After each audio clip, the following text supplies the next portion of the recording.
Sejak awal bulan, jadwal jaga di puskesmas, tempatku bekerja berubah beberapa kali. Dan entah bagaimana namaku selalu muncul di slot malam. Aku sebenarnya tidak masalah.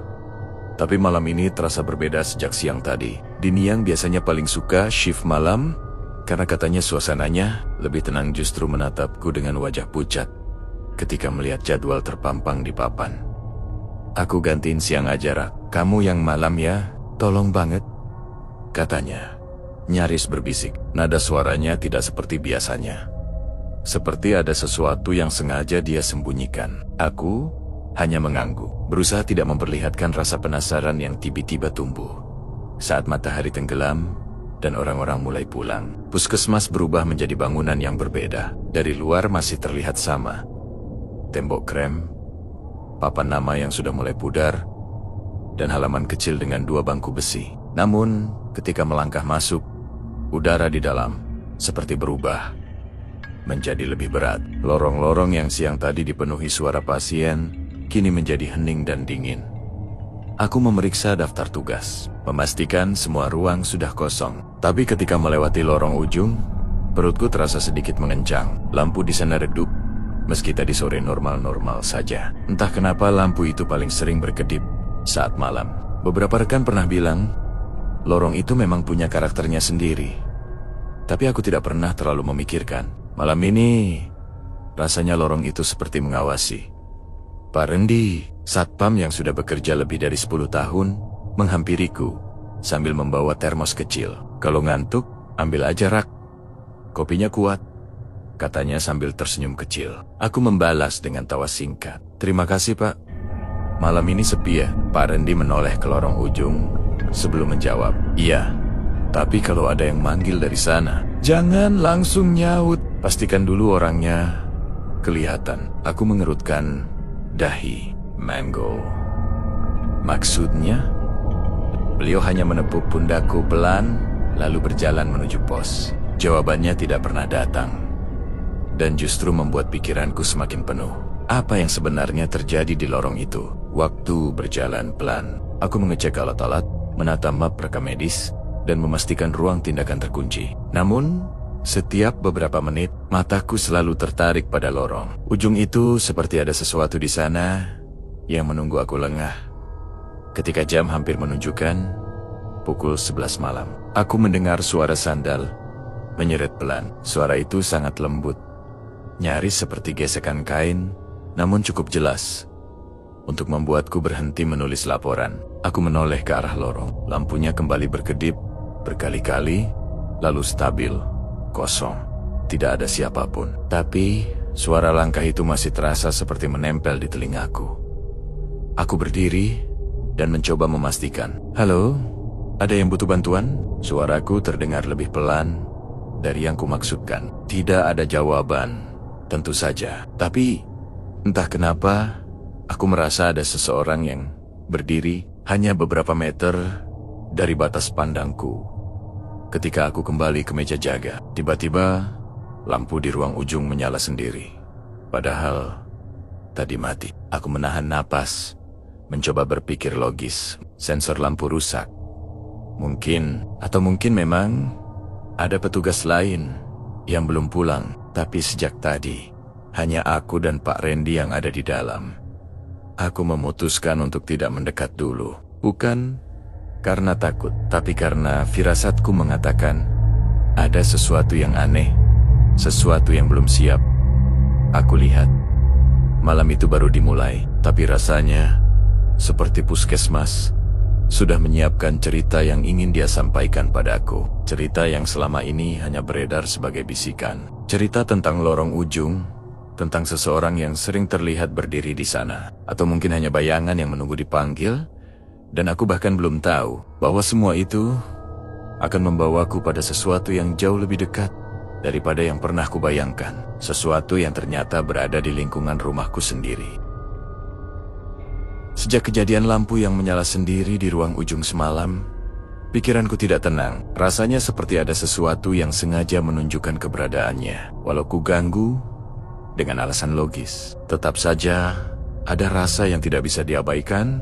Seperti ada sepasang mata yang mengikuti dari balik gelap. Malam berikutnya, ketika aku kembali jaga, suasana puskesmas terasa sama. Tapi ada ketegangan halus yang membuat bulu kuduku meremang sejak awal. Angin dingin mengalir dari ventilasi, membawa aroma obat yang tajam. Aku berjalan menyusuri lorong, sambil menyalakan lampu satu persatu, memastikan tidak ada ruangan yang tertinggal terbuka. Ketika sampai di lorong ujung, langkahku melambat. Lampunya masih berkedip. Walau petugas teknisi sudah memastikan kemarin bahwa instalasinya normal, aku menatap ujung lorong itu sambil menghela napas panjang. Kalau memang ada seseorang di sini, jangan bikin aku kaget. Ya, gumamku pelan. Meski aku tahu tidak ada yang akan menjawab. Pak Rendi, yang sedang duduk di pos keamanan kecil dekat pintu masuk, memanggilku. Ra, kalau malam ini kamu dengar suara apapun dari ujung, kasih tahu saya dulu. Jangan langsung ke sana. Aku menghampirinya, mencoba membaca ekspresi wajahnya yang tampak lebih serius dari biasanya. Memangnya sering ada? Tanyaku. Beliau menghela napas sambil menunduk. Kadang ada yang manggil. Suaranya mirip ibu-ibu. Kadang seperti ada yang jalan pelan. Tapi ya gitu. Tiap dicek, kosong, aku merespons pelan.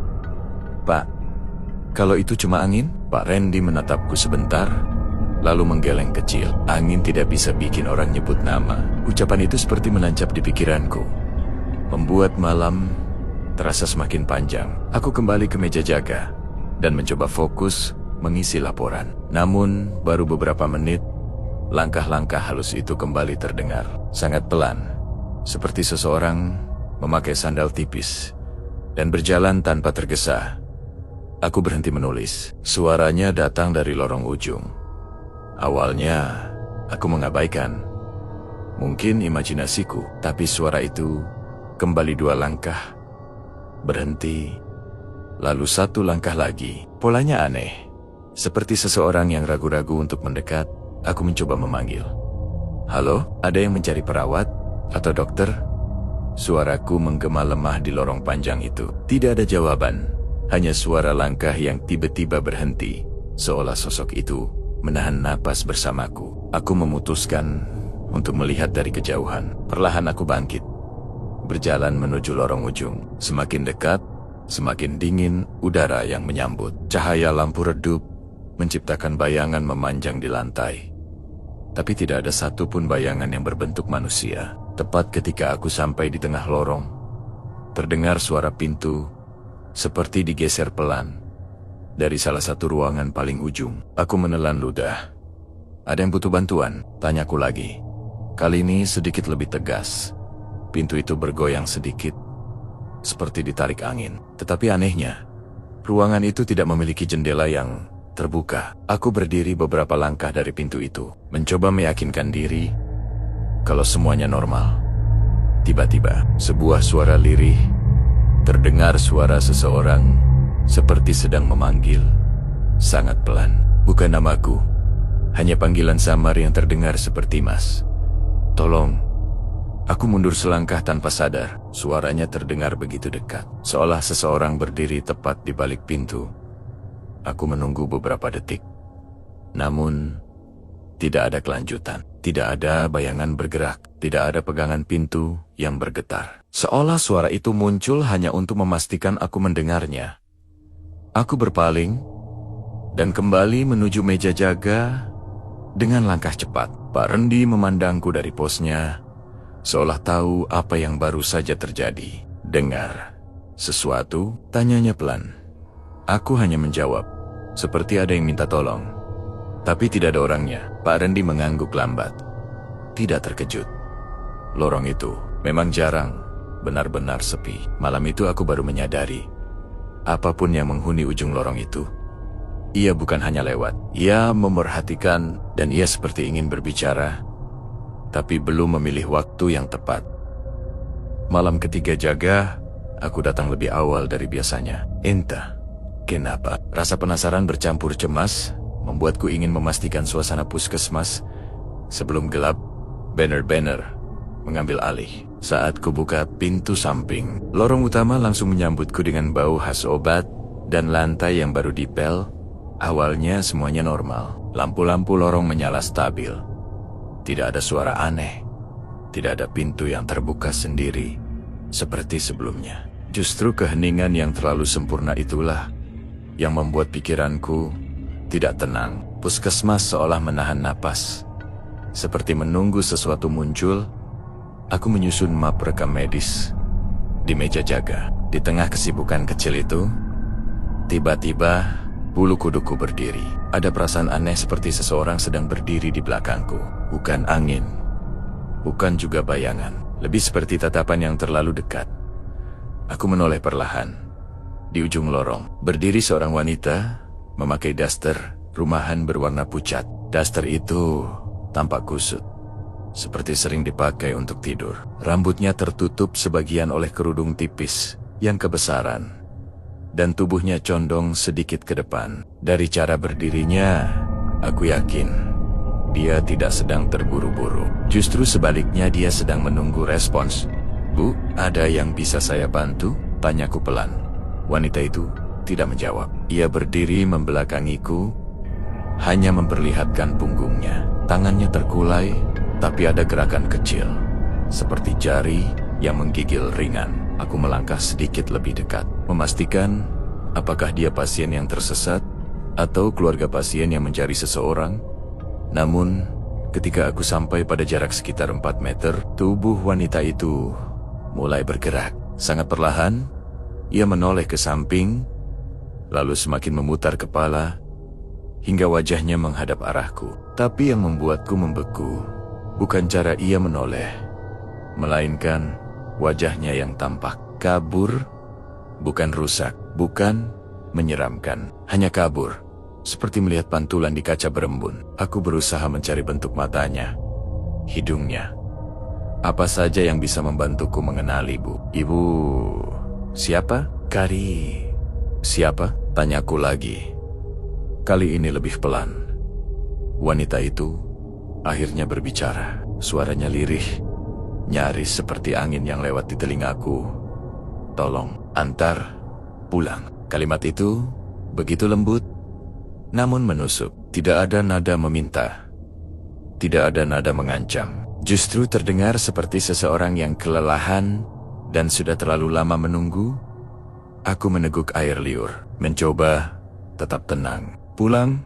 Kemana, Bu?" "Biar saya panggil satpam." Wanita itu tidak menjawab. Tubuhnya sedikit bergeser, lalu seketika memudar, seperti asap yang tersapu angin. Tidak ada langkah pergi, tidak ada suara, hanya hilang begitu saja.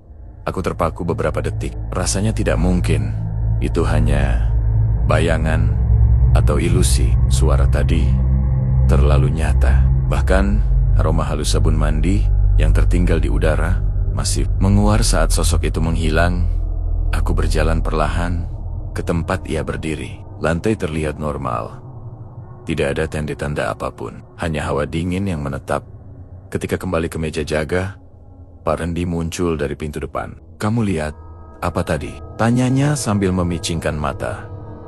Seakan ia melihat pergerakan dari jauh. Ada ibu-ibu pakai daster. Katanya minta diantar pulang. Tapi wajahnya kayak samar. Suaraku terdengar ragu sendiri. Pak Rendi hanya menghela napas panjang. "Kalau kamu lihat, jelas begitu. Berarti dia memang mau nunjukin diri." Aku menatapnya, mencoba mencari penjelasan. "Maksudnya, tunggu saja, Ra."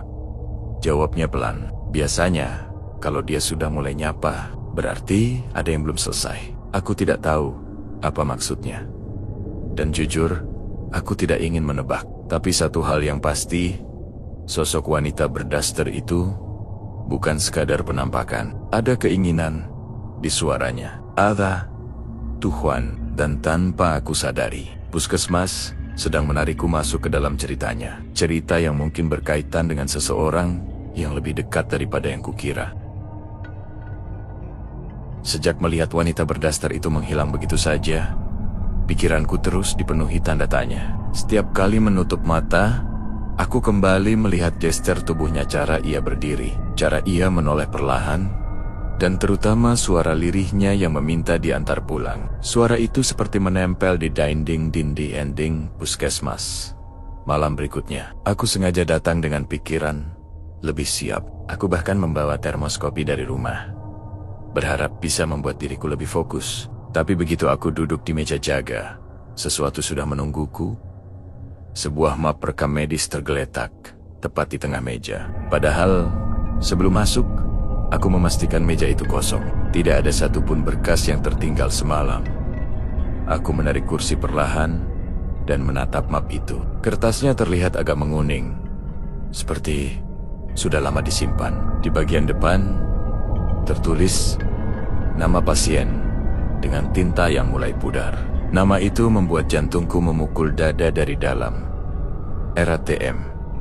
Aku mengenal nama itu, sangat mengenalnya. Bu Ratmi adalah tetangga satu deret rumah denganku. Seorang ibu paruh baya yang ramah, suka menyiram bunga pagi-pagi, dan selalu menyapaku setiap aku berangkat jaga. Tapi beberapa bulan terakhir, ia jarang terlihat. Katanya sakit. Tapi aku tidak pernah tahu lebih jauh.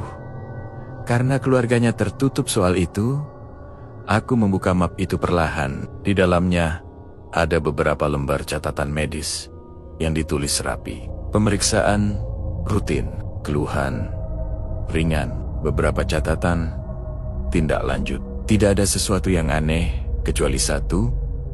Tanggal terakhir tercatat hampir setahun lalu. Dan di pojok salah satu lembar terselip foto kecil. Foto seorang wanita berkerudung tipis dengan wajah ramah. Sorot matanya lembut, tapi ada kantung mata seperti orang kelelahan. Wajah itu langsung membuat tengkukku kaku. Wajah itu sangat mirip dengan sosok yang kulihat malam sebelumnya. Aku menutup map itu cepat, merasa napasku berat. Tidak mungkin, gumamku. Itu cuma kebetulan. Mirip. Namun semakin aku mencoba menyangkal, semakin kuat perasaan bahwa sosok berdaster itu bukan sembarang penampakan. Ia seseorang yang kutahu, seseorang yang tinggal beberapa rumah dariku, seseorang yang mungkin punya urusan yang belum selesai. Tiba-tiba, Pak Arman, petugas administrasi lama yang sebenarnya tidak jadwal malam ini, muncul dari arah pintu belakang. Langkahnya pelan, dan ia membawa sekotak berkas. "Ra, aku cuma mau ambil dokumen yang kemarin ketinggalan," katanya sambil merapikan kacamatanya. Aku menunjuk map di atas meja. "Pak, ini siapa yang naruh? Saya baru datang." Tapi tiba-tiba muncul. Pak Arman menatap map itu lama, sangat lama, seolah sedang menimbang sesuatu. "Map itu dulu sering dipakai," ujarnya pelan. "Ibu Ratmi orangnya baik, sering datang sendiri, meski malam. Kalau suaminya lagi kerja." Aku menelan ludah. "Pak, beliau masih di rumah?" Pak Arman tidak langsung menjawab. Ia menutup map itu perlahan, lalu menatapku dengan mata yang mengisyaratkan sesuatu yang tidak ingin ia ucapkan. "Rumahnya memang masih ditempati, tapi ya kamu tahulah, kadang kabar tidak sampai ke telinga semua tetangga." Kata-katanya menggantung di udara. Tidak jelas, tapi cukup untuk membuat perutku terasa dingin. Aku membuka map itu lagi, menatap tulisan tangan di halaman terakhir. Di bagian catatan dokter tertulis, pasien mengeluh ingin segera pulang. Tampak gelisah. Kalimat itu menusukku, seakan kalimat yang sama yang kudengar dari lorong kemarin. "Tolong, antar pulang." Aku menutup map itu dan menahan napas panjang. Ruangan terasa semakin pengap, meski AC menyala. Puskesmas malam itu seolah kembali berdesis, menyampaikan sesuatu yang tidak bisa dituturkan dengan kata-kata. Ketika Pak Arman pamit dan pergi, aku masih duduk menatap map rekam medis itu. Tanpa kusadari, seluruh cerita yang sebelumnya terasa seperti gangguan kecil, kini mulai membentuk pola. Wanita berdaster itu, suara lirih yang meminta pulang, catatan rekam medis yang tiba-tiba muncul, dan fakta bahwa aku mengenal orang ini, tetanggaku sendiri. Semakin kupahami semua ini, semakin aku yakin sosok itu tidak muncul untuk menakut-nakuti. Ia muncul karena ingin sesuatu. Sesuatu yang belum bisa ia sampaikan dengan jelas. Dan puskesmas hanyalah tempat ia menunggu. Tempat ia kembali. Tempat ia terakhir kali berharap seseorang mendengarkan. Malam itu, setelah menemukan map rekam medis Bu Ratmi, suasana puskesmas rasanya berubah. Bukan lagi sekadar bangunan tua yang menyimpan cerita. Kini seperti ada sesuatu yang sadar bahwa aku mulai mengerti keberadaannya. Seolah puskesmas sedang mengarahkan pandanganku ke hal-hal yang selama ini tak terlihat. Waktu sudah hampir mendekati tengah malam ketika aku duduk di meja jaga. Aku mencoba membaca ulang catatan medis. Tapi pikiranku terus berputar pada sosok wanita berdaster yang muncul 2 malam lalu. Wajahnya yang samar, gerakannya yang pelan, dan terutama suaranya yang meminta diantar pulang. Aku menutup map itu dengan berat hati. Bu Ratmi, kalau itu benar, Ibu, kenapa justru muncul di sini? Bisikku pada diri sendiri. Belum sempat pikiranku mencari jawaban. Sebuah bunyi lembut terdengar dari arah ruang IGD. Tok. Tok, tok, bukan bunyi keras. Hanya ketukan ringan, seperti seseorang mengetuk kaca dengan ujung kuku. Suaranya jelas. Cukup untuk membuatku langsung menoleh. Lorong menuju IGD tampak kosong. Lampu-lampunya terang, tidak berkedip, seperti lorong ujung. Namun, ketukan itu terdengar lagi. Tok, aku berdiri, berjalan perlahan menuju IGD. Dadaku terasa menegang, seiring langkah mendekati ruangan itu. Ketukan itu berhenti ketika aku hanya berjarak beberapa meter. Seolah sosok yang mengetuk sadar bahwa aku semakin dekat. Sampai akhirnya aku melihatnya di luar kaca IGD tepat di balik pantulan. Lampu putih berdiri, seorang wanita dengan daster pucat, kerudung tipis menutupi sebagian rambutnya. Keduanya tampak lembut, seperti pakaian yang sering dipakai seseorang di rumah saat ingin beristirahat. Wajahnya kini tidak sepenuhnya kabur. Masih samar, tapi cukup jelas untuk mengenali bentuk pipi, hidung, dan garis-garis halus di sekeliling mata. Dan semakin lama aku memandangi, semakin aku yakin wajah itu mirip Bu Ratmi. Sangat mirip. Aku terpaku. Tanganku hampir menyentuh kaca. Tapi aku hentikan sebelum jari menyentuh permukaan dingin itu. Di belakangku terdengar langkah kecil. Bayu pemilik warung depan puskesmas ternyata sedang mengantar termos air panas untuk kami berjaga. Rak, kamu lihat apa? Tanyanya pelan. Aku hanya mengangkat tangan, menunjuk ke kaca. Bayu memandang ke arah yang sama, dan wajahnya langsung berubah. Matanya melebar, bibirnya sedikit terbuka tanpa suara. Rak, itu Bu Ratmi kan? Tetanggamu. Aku menelan ludah, merasa mulutku kering. Aku tidak tahu, tapi mirip. Ketukan itu terdengar lagi. Sangat pelan, sangat teratur. Seperti irama seseorang yang berusaha memanggil tanpa ingin menakuti. Tok, tok, tok, tok. Setiap ketukan membuat dada terasa kian sesak. Namun, tidak ada rasa bahaya. Hanya sesuatu yang mengajak. Sesuatu yang ingin didengar. Sesuatu yang seperti menahan perasaan yang belum selesai. Wanita itu tidak bergerak, tidak maju, tidak mundur. Hanya berdiri, menatap ke arahku. Kerudung tipisnya berkibar sangat lembut oleh angin malam. Tetapi yang membuatku menggigil bukan sosoknya melainkan kenyataan bahwa puskesmas ini berada di pinggir desa kecil. Tidak ada bangunan lain yang memberi pantulan. Tidak ada lampu jalan yang cukup terang untuk membuat siluet sejelas itu. Bayu mendekatkan diri ke arahku. Suaranya hampir berbisik. Rak, keluarganya Bu Ratmi masih di rumah kan? Terakhir aku lihat, rumah itu kayak sepi. Aku tidak menjawab. Tenggorokanku tercekat sendiri. Saat aku kembali menatap kaca, wanita itu mulai mengangkat tangan. Pelan sekali. Gerakan yang tidak mengancam sama sekali. Tangannya seperti memberi isyarat. Isyarat untuk mengikuti. Isyarat untuk memahami. Namun, sebelum aku sempat bereaksi, sosok itu memudar sedikit demi sedikit. Bukan lenyap mendadak melainkan hilang perlahan. Seperti bayangan terkena kabut tipis. Hingga akhirnya yang tersisa hanyalah kaca bening dengan pantulan lampu. IGD yang dingin, aku dan Bayu sama-sama terdiam.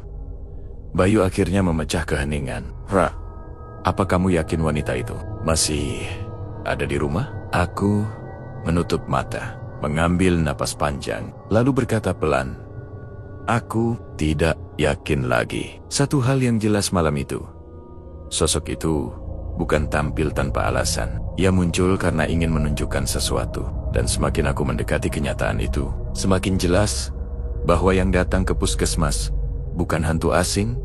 Ia adalah seseorang yang pernah kutemui di depan rumah. Seseorang yang pernah menyapaku setiap pagi. Seseorang yang mungkin sedang mencari jalan pulang, tapi tidak tahu harus bagaimana.